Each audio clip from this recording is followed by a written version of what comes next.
جو تسبیح ہم پڑھ رہے ہیں وہ سب کی سب ہمیں یاد کرنی پڑیں گی.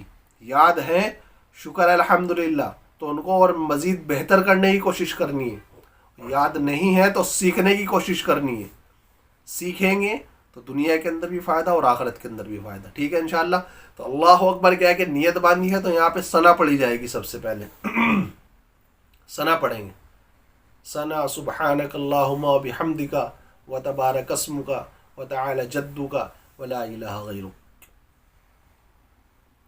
ٹھیک ہے. پھر اس کے بعد اعوذ باللہ من الشیطان الرجیم بسم اللہ الرحمن الرحیم، اور پھر اس کے بعد سورت ملائی جائے گی. ٹھیک ہے. الحمد شریف پڑھی جائے گی. الحمد شریف کے ساتھ میں کوئی سورت پڑھی جائے گی. یہ کیا ہے؟ قرآن ہے نا. تو یہ بات اب آپ کو سمجھ میں آ گئی ہوگی کہ نماز کے صحیح ادا کرنے کے لیے قرآن کا یاد ہونا بھی ضروری ہے اور قرآن کا صحیح پڑھنا بھی ضروری ہے. ایسے نہیں ہے کہ جیسے ہم نے رٹا لگایا ہوا ہے یا جیسے ہم نے پڑھا ہوا ہے بس اپنا ایسے ہی چل رہا ہے. نہیں، جس طریقے سے ہم دنیا کے اندر جب کسی کام کو شروع کرتے ہیں تو یہ نہیں ہوتا کہ جیسا ہے اسی پہ گزارا کرتے ہیں، بلکہ یہ ہے کہ اس کو مزید بہتر کرنے کی کوشش کرتے ہیں. تو ہمیں بھی اپنے قرآن کو صحیح کرنا ہے، صحیح پڑھنا ہے تلفظ کے ساتھ میں. ٹھیک ہے انشاءاللہ. تو جب ہم نیت باندھیں گے تو نیت باندھنے کے بعد ہم یہاں پہ الحمد شریف پڑھیں گے اور کوئی صورت ملائیں گے.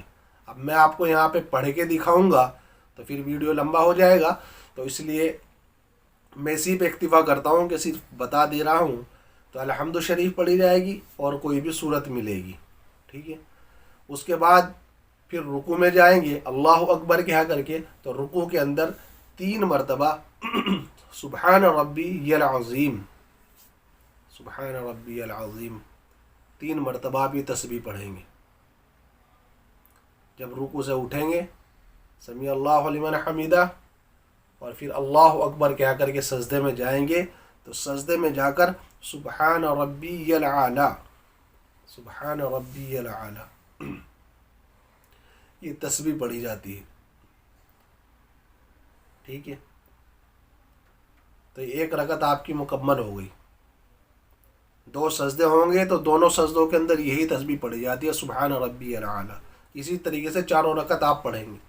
جب آپ اتحیات کے اندر بیٹھ جاتے ہیں، مثال کے طور پہ آپ نے 4 رکعت کی نیت باندھی ہوئی ہے، 2 رکعت کے بعد آپ اتحیات میں بیٹھیں گے تو اب وہاں پہ کیا پڑھیں گے؟ آپ اتحیات پڑھیں گے.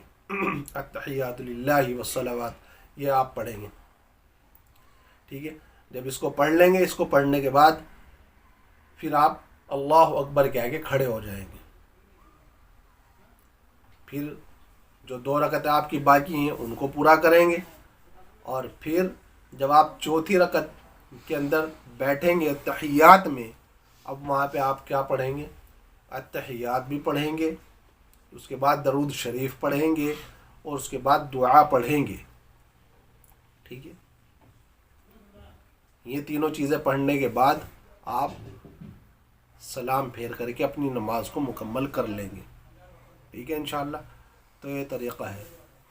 تو نماز کا جو باطن ہے اس کو صحیح کرنے کے لیے ہمیں محنت کرنی پڑے گی. میں مزید تھوڑی سی اس کے اوپر روشنی ڈال دیتا ہوں میرے بھائی. آج ہم نے جو ہے دنیا اور دنیا کی چیزوں کو تو سیکھ لیا، حاصل کر لیا، لیکن ہمارے کتنے سارے بھائی ہیں، ہے نا، ہمارے دوست ہیں، نوجوان ہیں، ہے نا، تو وہ اب تک بھی کتنے سارے ایسے ہیں کہ ان کو قرآن بھی پڑھنا نہیں آتا، حتیٰ کہ کلمہ بھی صحیح سے ادا نہیں کر پاتے ہیں.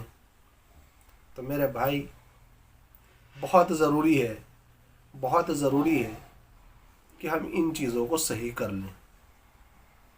ٹھیک ہے انشاءاللہ. تو ساری کی ساری جو نماز کا جو باطن ہے وہ سب کہاں میں آتا ہے؟ قرآن کے اندر آتا ہے. آپ نے قرآن پڑھ لیا، اس کو سیکھ لیا، یاد کر لیا، تو پھر باقی دوسری چیزیں بھی صحیح کرنا اور یاد کرنا آسان ہو جائے گا.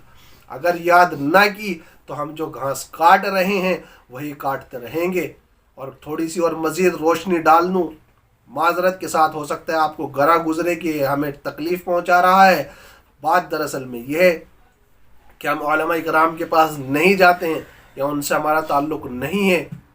میں یہ بات بتاتا ہوں کہ آپ جو قرآن پڑھ رہے ہیں یا آپ نے نہیں پڑھا ہے تو علماء کرام کے پاس جائیے اور ان سے پوچھیے کہ ہم اس انداز میں قرآن پڑھتے ہیں، کیا یہ قرآن پڑھنا ہمارا صحیح ہے، یا ہم آپ کو پڑھ کے سنا رہے ہیں تو جیسے ہم پڑھ رہے ہیں آپ اس کا ترجمہ بتا دیجئے. تو گویا کہ شاید آپ کو پتہ چلے کہ ہم جو نماز کے اندر پڑھ رہے ہیں تو ہم کیا کہتے ہیں یا اس کا ترجمہ کیا بنتا ہے. ضروری ہے، سمجھنے کے لیے ضروری ہے میرے بھائی، سمجھنے کے لیے. جان چھڑانے کے لیے بات کہہ دینا آسان اور کافی ہو جائے گا کہ بھائی چلو ٹھیک ہے ایسے ہی اپنا گزارا کر لو اور بس صورت یاد کر لو، چلو ٹھیک ہے نا. تو کہہ دینے کے لیے آسان ہے، لیکن اگر چاہتے ہیں نا کہ حقیقت کا معلوم ہو اور پتہ چلے کہ کیا حقیقت ہے اور کیا کرنا چاہیے تھا اور کیا کر رہے ہیں، تو اس کے لیے ہمیں علماء کرام کے پاس جانا ہوگا اور آپ جا کر کے ان سے پوچھئے